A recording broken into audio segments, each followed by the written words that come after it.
Hi, I'm Rick Paris. Welcome to Conscious Reality Creator. Today we're talking about how the future creates the present.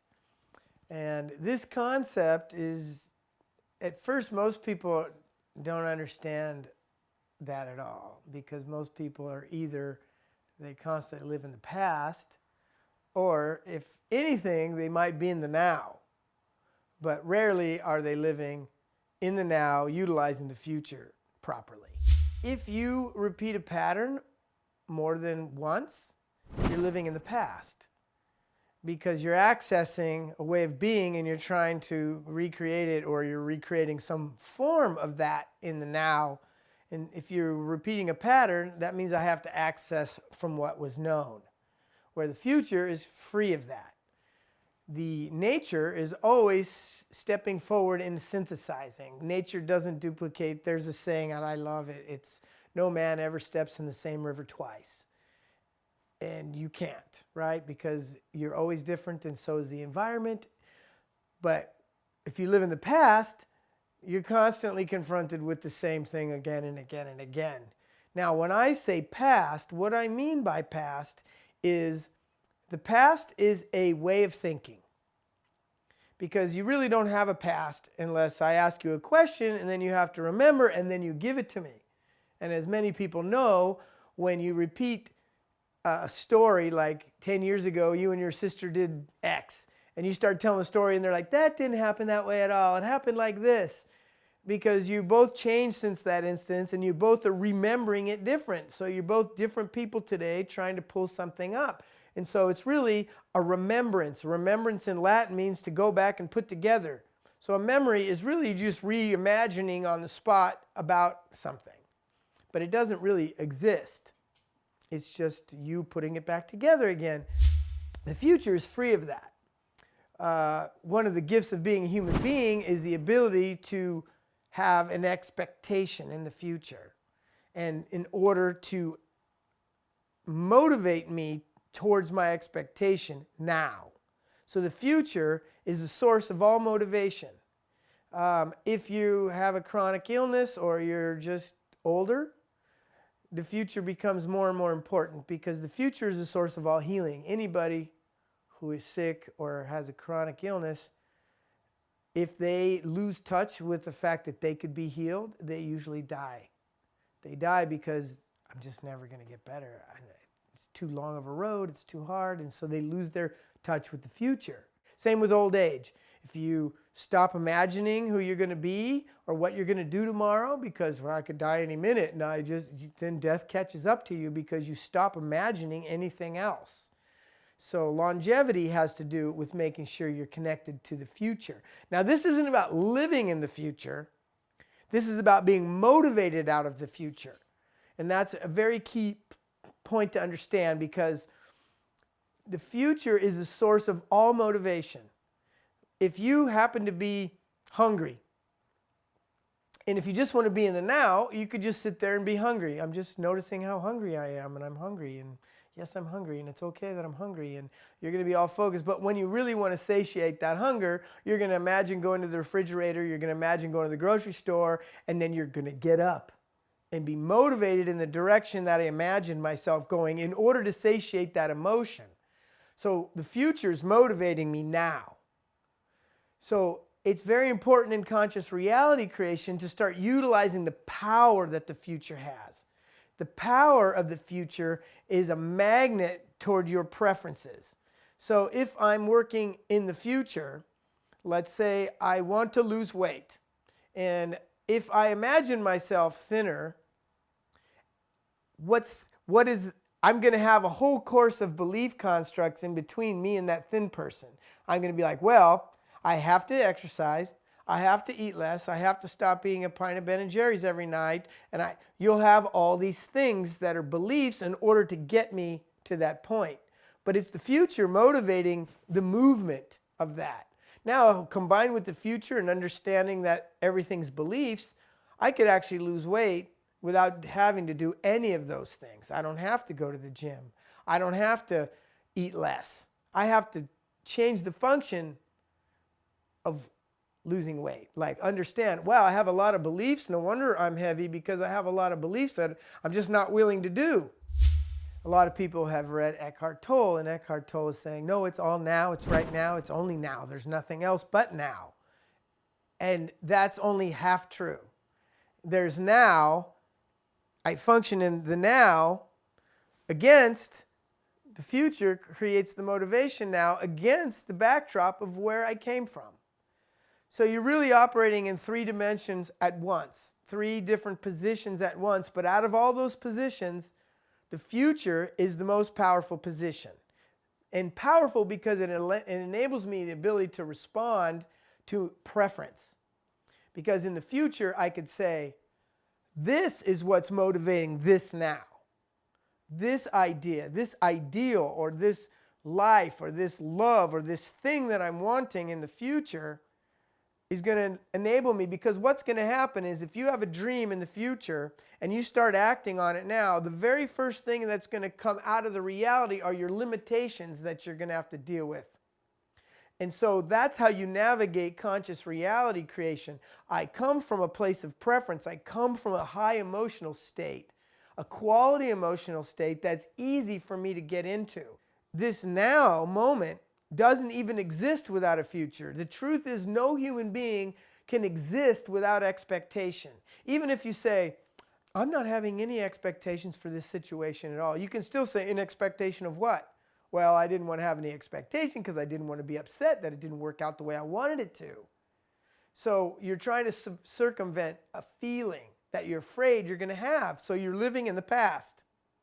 You're living in the past because the past is dictating what my future is going to be. See, you don't realize how I'm really working is seeing a bunch of examples in the past the way it was, trying to circumvent that with control, and then watching it come at me anyway. And so I'm having the very same past again, and I'm trying to control all the time. I'm trying to figure out how to circumvent what keeps happening. Oh, I need to do this different, and then it won't happen. It doesn't work. You end up having, it happens in a more creative way than it did last time. Even though I put these control mechanisms in, I still got the end result, same end result. So you see, the future has to be adopted with an understanding. I'm not living in the future, but I'm focused on the future. Because it's like, if you're going to go to the grocery store right now in your car, you're going to get in the car and you're going to drive to the grocery store. Let's say they're working on the road out there and you're going to have to make a detour and you're going to have to go down another street, but you know how to get to the grocery store. You know how to get there, and it doesn't matter how you get there. It's just that you get there. So the future allows you that. The grocery store is how I got there. How is where I'm going, the future. How I get there doesn't matter. As long as I'm very focused on the future, I'm going to get that future. I may have to go through certain things that are going to be my limitations, and my negative belief constructs are going to get in the way. There's a phrase I use often when I'm teaching people. The steps to getting there are the qualities of being there. And the qualities of being there are the steps necessary to get there. You see, it works both ways. So if I can see the qualities who I want to be in the future, and I'm willing to act now on that, I will get to that future. And that future has a feeling. And so those feelings are what I want now.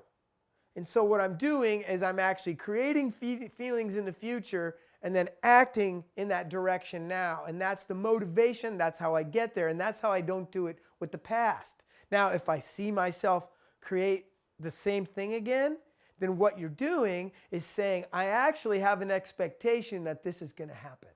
Many times when I'm talking to people, they'll say, this happened again. I knew that was going to happen. And I say, if you could say, I knew that was going to happen, you were really expecting it to happen. You were really taking the past and you relived it again because you really didn't change. You were acting like, I'm going to do it different this time. But really, the future vision in my mind was set that this isn't going to work. And so you get the same outcome. And they don't realize when they say, I knew this was going to happen, that they just told me that they're doing the same thing again. So the past created the future. I took my past and I threw it out there and I got it again. And I said, oh, this is happening because I didn't do X. No, that's not. It's happening because I have a belief. And it just repeats until I change the belief. So the future creates the present is extremely powerful. And a conscious reality creator must utilize the future appropriately. The future is motivating the present. Now, when I say that, that doesn't mean that I'm going to be a doctor and I'm just going to do this and this and this. I'm going to do this future, and that's what I already do. I'm already doing that. No, because what you're looking for is an emotional motivation out of that future. It's not the form. What you're doing is imagining a form that excites me and interests me, and I'm allowing that form to take me into the direction that I want to go. You're not attached to the form because it's an emotional experience, like they say, right? It's like, it's not the end result, it's the journey. That's your journey, to be in a positive emotional state, moving myself toward even greater positive emotional state, which is that future. People get very angry when they have a form that they want. The form is, I want to be a doctor. It's like, no, really what the function was, I wanted to help people heal, right? And so I feel like the only doctor that gets any respect is a Western doctor with a 7-year education, and this is the doctor that I want, you know, and it's not working out. I can't do the college, I can't do the curriculum, I can't do it. When I realize I'm getting mad, but really what's upsetting me is I want to help people heal. That's the feelings that were motivating. And if I get so attached to the form, if the form's not working out, there's something better for you and you just don't understand it yet. So you don't get attached to the form. That's why you want to know, what is the function? What's the emotionality of what I'm going to? And you see, the adolescent in us oftentimes will get really attached.